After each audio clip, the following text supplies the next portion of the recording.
안녕하세요. 워런 버핏처럼 매일 신문을 박전무와 함께 읽으면서 투자의 고수가 됩시다. 오늘 6월 20 화요일 순서입니다.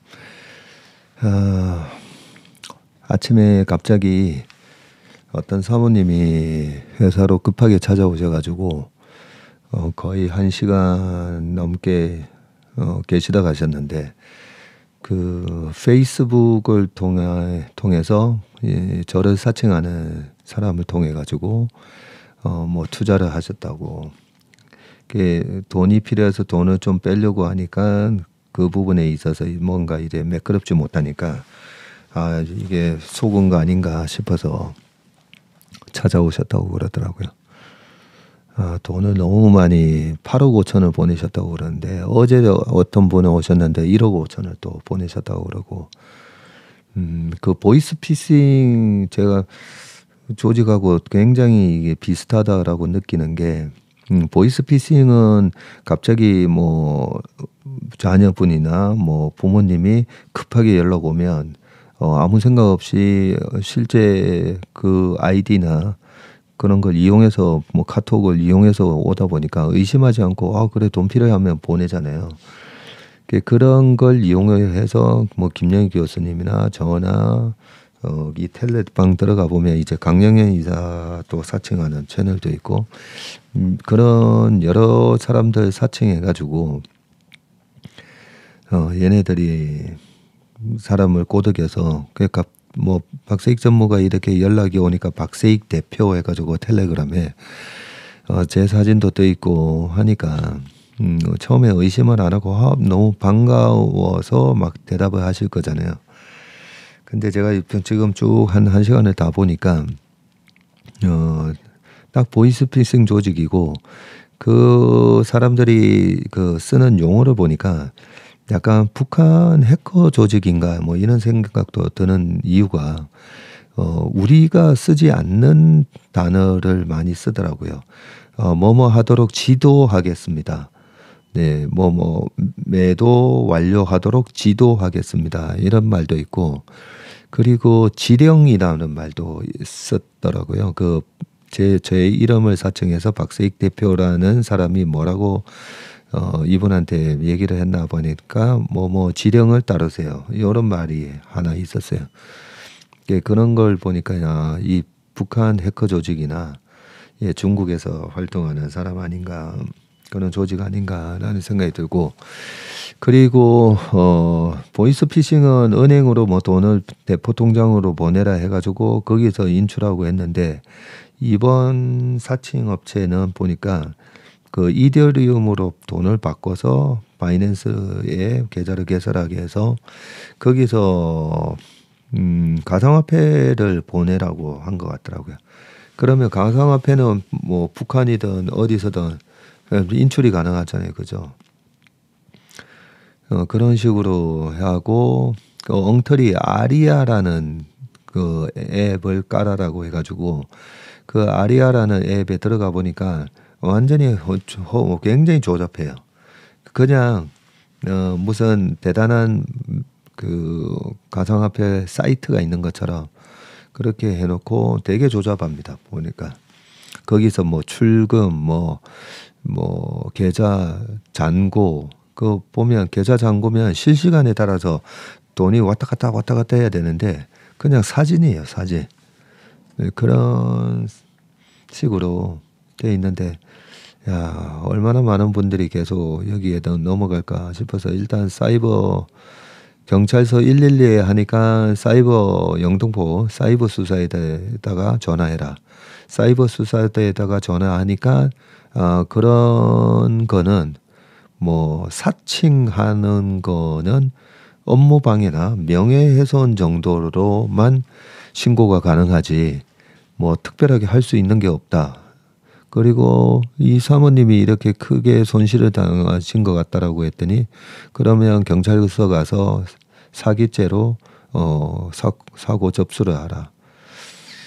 그래서 일단 경찰서 가시라고 보내드리긴 했는데, 나이가 70대 중반 정도 되셔 보이는데 돈을 또 텔레그램 대화 내용을 보니까 나중에는 거의 이분한테 뭐 지금 빨리 하셔야 된다 이런 식으로 돈을 거의 쪼듯이 막 8억 5천이나 받아냈더라고요. 아무튼 네, 방송 나가서 계속 제가 좀 얘기를 해야 되겠다라고 하고 싶은데, 이거 엄청난 이렇게 피해가 속출하는데 경찰이 할 수 있는 게 이 정도밖에 안 되나는 생각이 듭니다. 명예훼손 아니면 업무방해 정도로 신고하세요라고 하는데, 지금 제가 또 마음이 좀 무거운 게, 이 사모님이 나이가 좀 있으신데 돈을 또 여기저기서 이제 빌려서 보냈다고 하시면서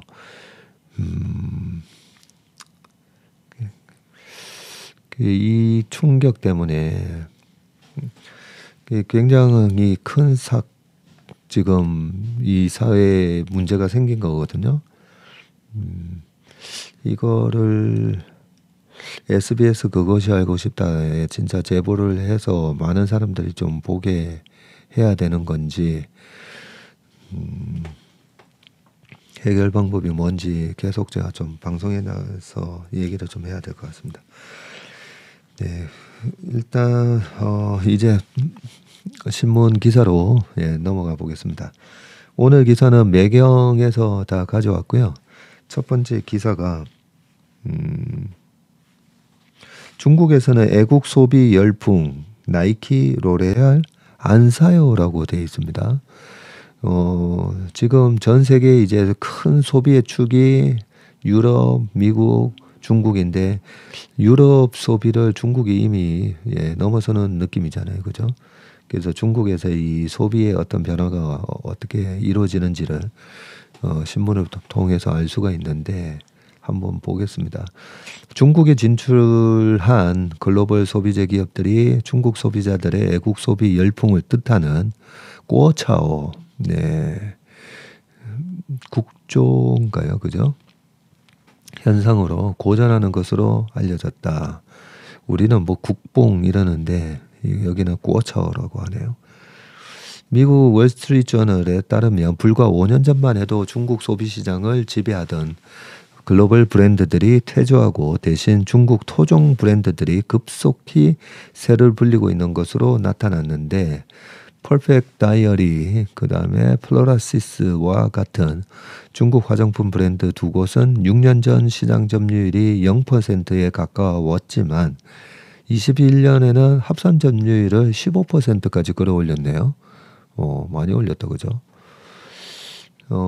중국 회사들이 훨씬 저렴한 가격에 품질 격차도 예전보다 좁힌 제품으로 자국민에게 어필하고 있다면서, 미중 갈등 영향으로 중국 소비자들이 소위 애국 소비에 동참한 것도 중국의 신생 브랜드들의 힘을 실어주고 있다. 퍼펙트 다이어리의 12색 아이섀도우 제품은 중국에서 $15, 약 19,000원에 팔리는 데 반해서 미국 로레알의 6색 아이섀도우 팔레트는 $23다.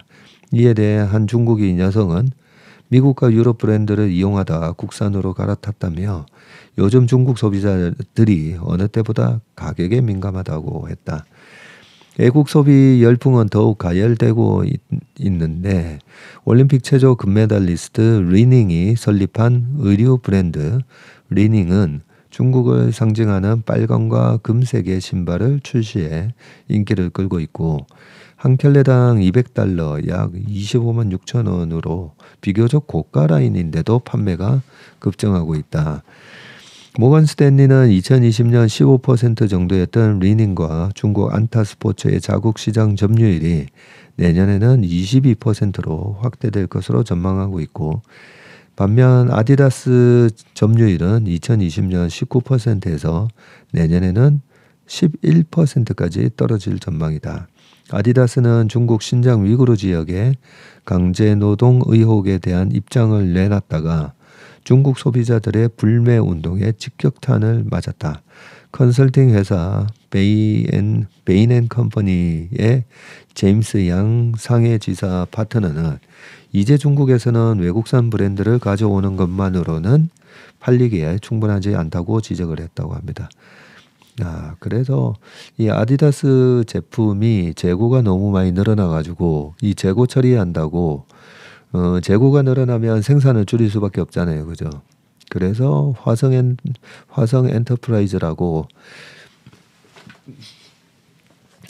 아디다스의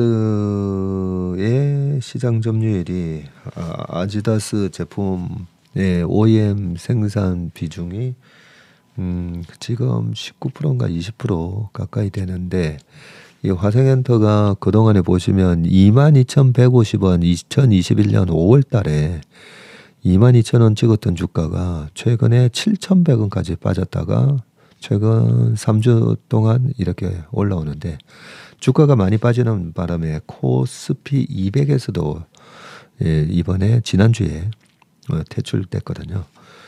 근데 보통 이제 코스피 200에 되기 전 한 3개월에서 5개월이 주가가 되게 안 좋고 퇴출되고 나면 오히려 주가가 오르는 그런 경향이 있긴 한데 그래서 이제 2주 전에 바닥을 찍고 약간 돌아서는 모습인데 왜 이렇게 빠졌나 재고가 너무 많이 늘어났다라는 기사는 계속 봤었는데 이 재고의 직접적인 원인이 바로 방금 이 기사였네요.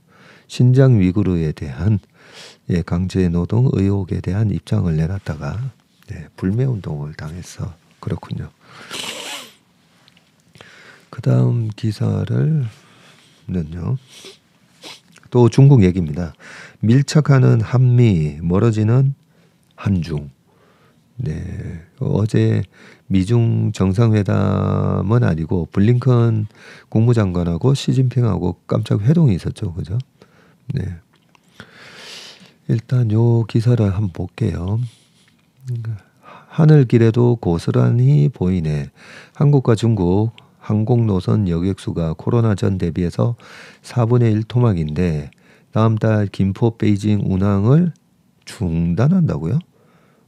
저희 형님도 오늘 김포공항 통해서 이제 들어오시는데 베이징에서 오히려 운항이 중단됐네요. 미국행 승객은 더 늘어나라고 되어 있습니다. 코로나 전후 미중일 여객수 비교인데 2019년도 4월에서 5월 달에는 일본 여객수가 178만 명이었다가 지금 141만 명이고요. 중국이 153만에서 지금 40만으로 확 줄어들었고요. 미국은 40에서 42만 이렇게 되어 있네요. 싱하이밍 주한 중국 대사의 고압적 발언 등으로 한중 관계가 갈수록 꼬여가는 가운데 항공기를 통한 한중 간 민간 교류도 꽁꽁 얼어붙던 것으로 나타났다. 반면 최근 미국을 방문한 여객수는 코로나 이전을 웃돌면서 한국, 미국, 중국 간 외교 안보 상황이 하늘길 여객수에도 고스란히 반영되고 있다는 분석인데 항공정보 포털 시스템에 따르면 4월에서 5월 한국에서 중국행 비행기를 탄 여객수는 40만 명으로 코로나 이전인 한국에서 중국행 비행기를 탄 숫자네요. 코로나 이전인 2019년 같은 기간보다도 74%나 급감했고 중국은 코로나 기간에 방역을 위해 국경을 걸어 잠갔다가 지난 3월 15일 관광 비자를 포함한 모든 유형의 비자 발급을 재개했고요. 업계는 중국이 국경을 전면 열었지만 여객수가 좀처럼 회복되지 않는 것은 미중 공급망 갈등으로 한중 간 사업 협력이 크게 위축된 데다 중국에 대한 국민의 호감도가 갈수록 떨어지고 있기 때문으로 분석을 했네요. 앞서 바른 언론 시민 행동이 한국 여론평판 연구소에 의뢰해서 18세 이상 성인 남녀를 대상으로 실시한 여론조사 결과를 보면 한국의 전략적 동반자로서 중국을 신뢰하지 않는다는 응답이 76%나 기록했고요. 신뢰한다는 답변은 20%에 그쳤다고 합니다. 중국행 여객 수요가 정체를 보이자 항공사들은 최근 관련 항공편 조정에 나섰고요. 대한항공은 현재 매일 운항 중인 김포 베이징 노선을 오는 8월부터 중단하기로 결정을 했다. 8월부터 중단하네요. 아시아나항공도 같은 노선 운항을 다음 달 6일부터 중단하고 또 현재 주 2, 3회 운항하는 인천에서 시안, 인천에서 선전 노선도 조만간 중단할 방침이다. 반면 올 4월에서 5월 한국에서 미국을 찾는 여객수는 42만 명으로 이미 팬데믹 이전을 초과했고요. 이에 따라 일부 항공사는 미국 노선 운항 편수가 팬데믹 이전 수준을 넘어선 것으로 나타났고 여객 수요가 급증하면서 항공사들도 경쟁적으로 운항 편수를 늘리고 있는데 아시아나항공의 6월 셋째 주 미국행 항공 편수는 43대로 2019년 같은 기간과 비교해도 108% 수준인 것으로 집계됐네요.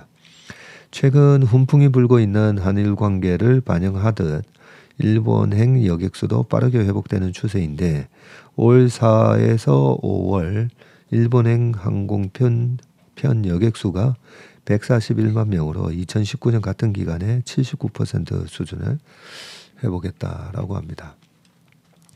그것 때문에 최근에 항공주나 중국 관련된 수혜주라고 했던 것들이 지난주까지 계속 안 좋았었죠. 그러다가 어제 오늘 반등이 나오는데 요 G2 대화의 물꼬를 텄다. 시진핑 6년 만에 방미 급물살이라고 돼 있는데 요 부분이 어느 정도 그래도 약간 호재로 작용하는 것 같습니다. 한번 보겠게요. 아침에 여민함 시간에도 제가 좀 말씀드렸지만 미국 대통령 4년 동안 트럼프 시절에도 보면 트럼프 대통령 2년 차였던 2018년도에 미중 무역 분쟁 갈등을 야기시키면서 2018년 3월부터요. 그리고 7월 5일인가에 첫 번째 관세 폭탄을 빵 터뜨리죠. 그때부터 하반기에 실질적으로 반도체도 갑자기 급락하고 시장이 박살납니다. 그러면서 2019년 한 8월까지 우리 시장이 되게 안 좋았었는데요. 그렇게 우리가 중국에 대한 수출 비중이 그때 한창 28%까지 갔잖아요. 지금 20%가 지금 깨지고 있는데 그 정도로 대중 무역 의존도가 높다 보니까 그 무역 분쟁에 직격탄을 맞으면서 주가도 많이 떨어졌는데 2019년 들어와 가지고 미국 트럼프 대통령의 3년 차였죠. 19년 11월쯤에 아르헨티나가 어디서 만나가지고 이제 극적인 합의 같은 걸 합니다. 그러면서 결국은 미중 무역 분쟁 갈등을 야기시키고 스트레스를 주면서 투자나 소비를 좀 억눌러 놨다가 2019년 하반기부터 2020년 대선이 11월 달에 있었으니까 그죠? 대선을 1년 앞두고 딱 그런 식으로 긴장 완화를 하면서 경기를 드라마틱하게 끌어올리려고 하는구나라고 생각을 했는데 2월 달에 코로나가 터지면서 실제로 코로나가 터진 거는 19년 11월 말이긴 한데 본격적으로 이제 확산된 게 2020년 2월 3월 그렇게 되고 엄청난 락다운 조치로 인해서 실업률이 급등을 했고 그죠? 실업률이 14%가 넘었었죠 아마.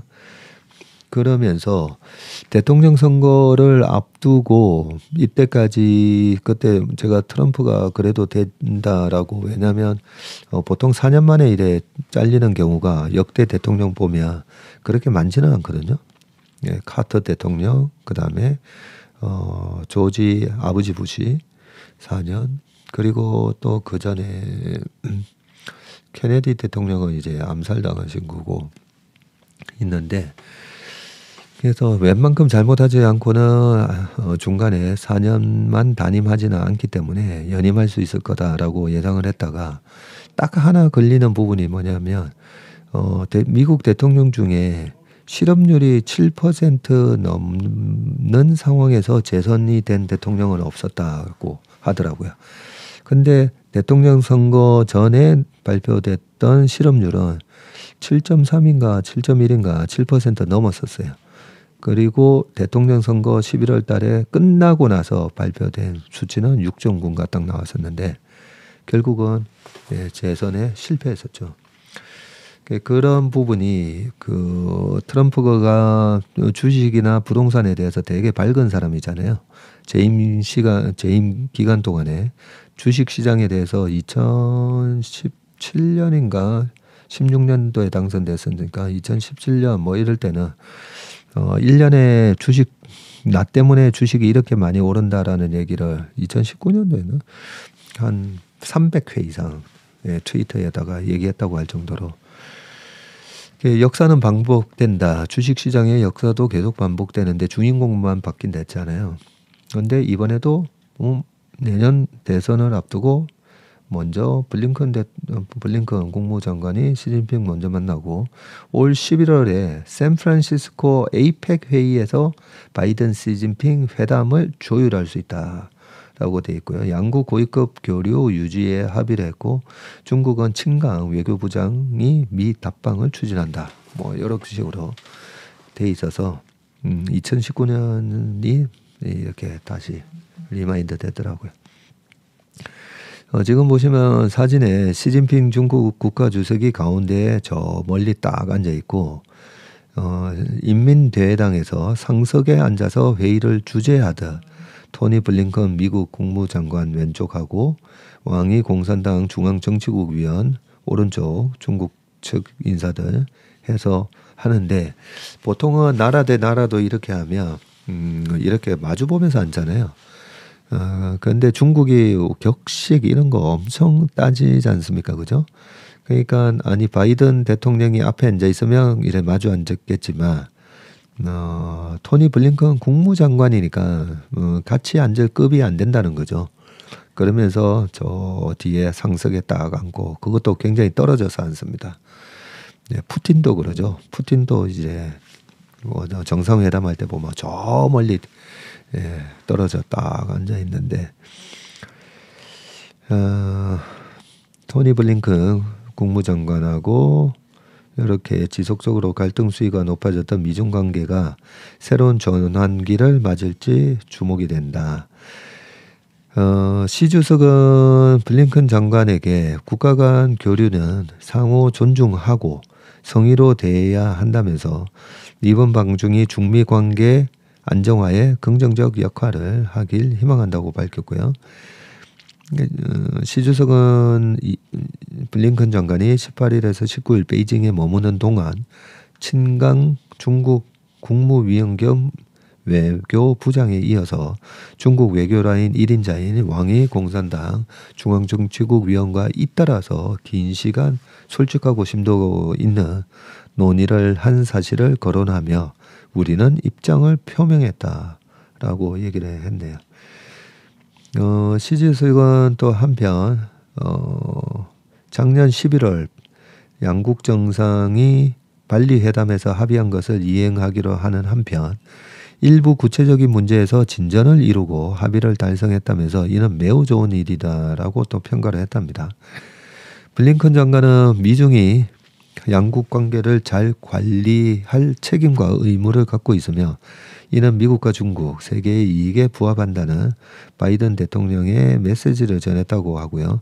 미국이 신냉전을 추구하지 않고 중국과 충돌할 의사가 없다고 언급을 한 것으로 알려졌습니다. 한계도 분명했다. 세간의 예상대로 양측은 경쟁과 갈등 중심인 미중 전략 경쟁 구도의 변화를 불러올 획기적인 돌파구를 찾지 못한 것으로 보이고요. 당초 미국 백악관은 이번 블링컨 장관의 중국 방문에 대해서 가시적 성과를 기대하지 않았는데 얼어붙은 미중 관계에 획기적 돌파구를 마련하기 어렵다고 판단한 것이었다고 하고요. 이번 중국 방문을 통한 3대 목표로 개방적이고 권한이 부여된 소통 채널 구축과 미국 및 동맹국 파트너국의 이익과 가치 진전, 그리고 세 번째, 초국가적 도전 과제에 대한 협력 모색 등을 제시한 바 있다고 하네요. 어려운 여건에서 미중이 앞으로 소통을 지속하기로 합의한 것은 국제 질서의 안정을 가져올 수 있는 요소로 평가된다라고 합니다. 뭐 그 밑에 이렇게 보면 뭐 큰 얘기는 없고요. 예. 저 밑에 보면 중국 공산당은 블링컨 장관의 방중으로 중국의 거친 압박 외교가 일부 성과를 냈다는 평가를 기대하는 눈치고요.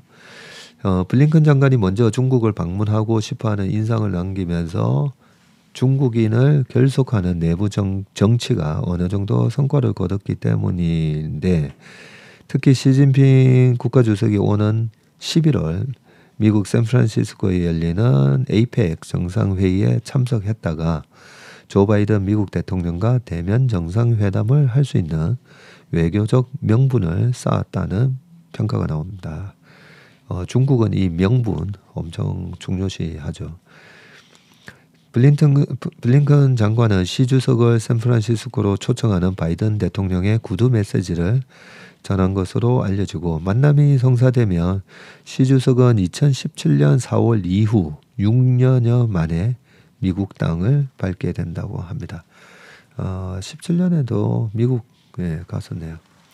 시 주석은 작년 10월 3연임에 성공한 후 서방 정상을 베이징에 초청하는 등 적극적인 외교 무대에 오르고 있는데, 바이든 대통령과 시 주석은 작년 11월 주요 20개국 G20 정상회의 참석을 계기로 인도네시아 발리에서 첫 대면 정상회담을 열고 대만 문제에 대해 레드라인을 확인하면서도 정상 간 소통 채널을 유지하기로 약속한 바 있네요.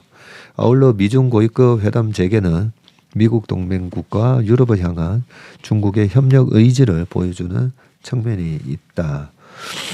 이는 미국 중심의 대중 수출 통제와 공급망 포위망을 약화하려는 포석이기도 하다라고 합니다. 네. 그 다음 기사는 아마존 비용 절감 올인 로봇 시연 행사도 취소를 했다라고 합니다. 아마존이나 이런 미국의 빅테크 기업들이 이런 행사 쇼죠, 쇼. 예, 쇼하는 거 되게 좋아하는데, 쇼잉을. 그런 걸 안 한다고 하니까. 아마존이 연례 컨퍼런스인 리마rs네요. 리마rs를 올해 열지 않기로 했다고 합니다. 경기 둔화 조짐에 수익이 나지 않는 사업을 정리하고 일부 직원을 해고한 데 이어 컨퍼런스 개최마저 미룬 것이다. CNBC에 따르면 아마존은 매년 6월 개최하던 리마스를 올해 취소하는 대신에 클라우드 서비스인 아마존 웹 서비스 행사에서 기술을 소개한다는 방침인데, 리마스는 기계학습이 머신러닝, 그리고 자동화, 오토메이션, 로봇공학, 로보틱스, 그리고 우주, 스페이스의 약자네요. 2019년부터 스타트업 관계자와 연구자, 경영진이 참여해 오고 있다고 합니다. 리마스는 배달 드론, 창고 가정용 로봇 관련 기술이 잇따라 발표되며 아마존의 대표적인 로봇 컨퍼런스로 통하는데, 아마존은 2019년 리마스에서 신형 배송용 드론을 처음 공개하며 스스로 운행하는 배송용 전기 드론을 이용해서 소포를 배달할 계획이라고 밝혔다. 네, 본 것 같습니다, 그때. 또 작년에는 인공지능 AI 음성인식 서비스 알렉사를 통해서 고인이 된 가족의 목소리를 되살리는 기능을 시연하고 무인 매장 아마존고와 관련된 신기술을 보였다고 하네요.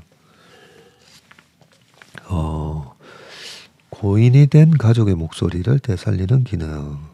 야, 그러면 어릴 때 함께 살았던 할아버지의 목소리를 계속 듣고 싶으면 할아버지의 목소리를 해놓으면 알렉사 하지 않고 할아버지 오늘 날씨는 어떻습니까? 라고 물어보면 할아버지가 오늘 날씨는 어떻고 비가 나중에 올 수 있으니 우산을 챙겨가라 이럴 수가 있다 그죠? 네, 아무튼 비용 절감에 지금 올인을 하고 있다라고 합니다. 네, 그 다음 기사는 현대차 의료용 착용 로봇 사업에 속도를 낸다라는 기사입니다. 저는 지난번에 어떤 분이 로봇 산업에 대해서 어떻게 생각하냐, 로봇 산업이 아니라 스마트폰 혁명 이후에 그 다음에 다가올 어떤 우리 삶을 크게 바꾸는 혁신적인 기술은 뭐라고 생각하냐고 누가 물으셔서 그때 얘기했던 것 중에 하나가 로봇입니다. 제가 로봇 별로 관심 없는 것 같아 보이지만 로봇 산업을 하고 있는 일부 산업용 로봇이랑 그리고 우리 코스닥이랑 이번에 로봇 관련된 회사들 많이 상장은 됐거든요. 상장은 됐는데 너무 매출에 비해서 매출은 앞으로 이제 일어날 거다라는 걸 가정해서 시가총액이 너무 높아져 가지고요. 너무 비싸기 때문이고 항상 저는 말씀드리지만 1파 상승이 있고 2파 조정을 거치고 나면서 옥석 가리기가 됐을 때 그때 들어가도 늦지 않다라고 말씀을 드리잖아요. 옥석 가리기는 3파 상승에서 실적을 베이스로 이제 올라가게 돼 있거든요. 4년 전 테슬라처럼. 그러면 굳이 로봇에 지금 그렇게 빨리 급하게 이 비싼 가격에 들어갈 필요는 없다라고 생각을 하는데 로봇 중에서 저는 의료 로봇이 진짜 제가 투자자라서 관심 있는 분야입니다. 의료 로봇은 과연 저런 로봇을 살까 소비자들이 살까 이 부분에서 저는 무조건 산다고 보거든요. 그런 차원에서 의료 로봇에 대한 기대를 많이 하고 있는데 현대차가 의료용 착용 로봇 사업 속도라고 해가지고 제가 기사를 가져온 거고요. 한번 읽어보겠습니다. 글로벌 의료용 로봇 시장, 시장에 대한 자료를 먼저 딱 제시해 주셨네요. 2020년도에 59억 달러면 우리나라 돈으로 한 6조 5천억 정도 시장인데 25년에는 127억 달러로 거의 15조 시장인 거죠. 네. 15조 하니까 또 그렇게 커 보이지는 않는다. 그죠? 현대차 그룹이 의료용 로봇 관련 법규 인증 전문가 채용에 나섰다. 의료용 로봇은 의료기기로 분류되기 때문에 출시를 위해서는 반드시 인증의 허들을 넘어야 되는데 현대차 그룹의 의료용 로봇 상용화가 초일기에 들어갔다는 분석인데 현대차 그룹은 식품의약품안전처와 미국 FDA 그리고 유럽 의료기기 규정 MDR 의료기기 인허가 획득과 유지관리 분야 전문가 채용에 나섰고 그룹 내에서 일을 진행하는 곳은 로보틱스 랩인데 이곳은 현대차 그룹의 로봇 사업을 총괄하는 조직이다. 현대차 그룹의 의료용 착용 로봇 이름은 엑스벌 맥스인데 엑스벌 맥스는 거동이 불편한 사람의 하지 근육을 재건하고 관절 운동을 돕는 역할을 한다. 이를 위해서 모듈형 구동기와 인체 해석, 시뮬레이션 그리고 생체 모방 보행 제어 등 혁신 기술이 총망라됐고요. 업계는 현대차 그룹이 인증 규제 전문가 채용에 나선 것을 의료용 로봇의 공식 출시가 임박했다는 것으로 보고 있고요. 자동차 기업이 전례 없는 의료기기 인증을 추진하는 만큼 다수의 전문 인력 채용에 나섰다는 분석입니다. 출시 전 안정성을 확보하기 위해서 현대차 그룹은 다양한 임상 시험을 진행하고 있고 서울 아산병원과 국립재활원 등 여러 병원 의료기관과 협업 중입니다. 현대차 그룹은 국내뿐 아니라 해외 시장 공략도 준비하고 있는데 미국의 경우 의료용 착용 로봇에 대한 FDA 인정을 추진 중이고 이를 받게 되면 본격적으로 현대차 그룹은 로봇 사업이 탄력을 받을 것으로 기대하고 있다. 네, 여기서 본격적으로 뭘 하게 되면 미국 의료용 착용 로봇에 대한 미국의 FDA 인정을 추진 중인데 인정을 받게 되면 우리가 주식은 보면 타이밍을 참 잡기가 어려운데 자세히 보다 보면 항상 적절한 타이밍이 있긴 합니다. 적절한 타이밍이. 반도체는 언제가 적절한 타이밍이죠? 수익이 많이 날 때가 아니라 재고가 줄기 시작할 때 그때부터 사야 되고요. 재고가 쌓이기 시작할 때부터 주식을 분할 매도를 시작을 해야 하는 게 반도체 투자의 타이밍이라고 볼 수가 있습니다. 특히 미국은 상위 군인과 노년층이 많아서 의료용 착용 로봇에 대한 수요가 높은데 의료용 착용 로봇은 가격이 수백만 원을 웃도는데 FDA에서 승인을 받은 후 의료기기로 분류가 되면 건강보험 혜택과 연계돼서 시장 확대 속도가 빨라질 수 있다고 합니다. 현대차 그룹 관계자는 현재는 다양한 로봇 관련 실증 사업을 진행하는 단계라면서 향후 공식 출시 일정을 결정할 계획이라고 밝혔습니다. FDA 승인, 우리가 바이오 기업들 투자를 많이 이렇게 고려를 하시다 보면 미국 FDA 승인을 뭐 받을 수 있냐 없냐 그거 받기 전에 1상, 2상, 3상 하고 뭐 그러잖아요. 신약에 대한 부분은 이 부작용이 있는지 없는지에 대한 오랜 기간에 그런 임상 실험을 해야 되기 때문에 FDA로부터 승인을 받는 게 되게 어렵습니다. 그런데 생명하고 직접적으로 관련이 없는 의료 기계나 여러 가지 소품들, 그래서 칫솔 같은 거 있잖아요. 칫솔 FDA 승인 그런 거 받기 되게 쉽습니다. 치약 쉽습니다. 그래서 이 의료용 로봇은 뭐 칫솔이나 이런 것보다는 어렵겠지만 신약 승인보다는 어렵지는 않다는 거죠. 현대차에서 FDA 승인을 잘 받아가지고 이 로봇 사업에서도 퍼스트 무버가 돼서 이 사업이 번창해졌으면 좋겠습니다. 그다음 마지막 기사까지 거의 다 했네요. 마지막 기사는 광 케이블에 쓰이는 슈퍼 섬유 코롱 인더 생산량 2배로라고 되어 있고요. 기본 구조가 고분자 폴리아마이드 섬유인데 특성이 단면적 1제곱밀리미터에 불과하고 500도 고열과 영하 160도에도 견뎌서 사용처가 방탄복, 항공 소재로도 쓰여 있는데 신규 사용처가 5G용 광 케이블 소재 뭐 이렇게 돼 있는데 이 기사는 한번 또 읽어보시길 바라겠습니다. 네, 그러면 오늘 웜의 신박 순서는 여기까지 하고요. 4층 업체들 좀 조심을 해주시고요. 오늘 하루도 건강한 하루 되시길 바라겠습니다. 고맙습니다.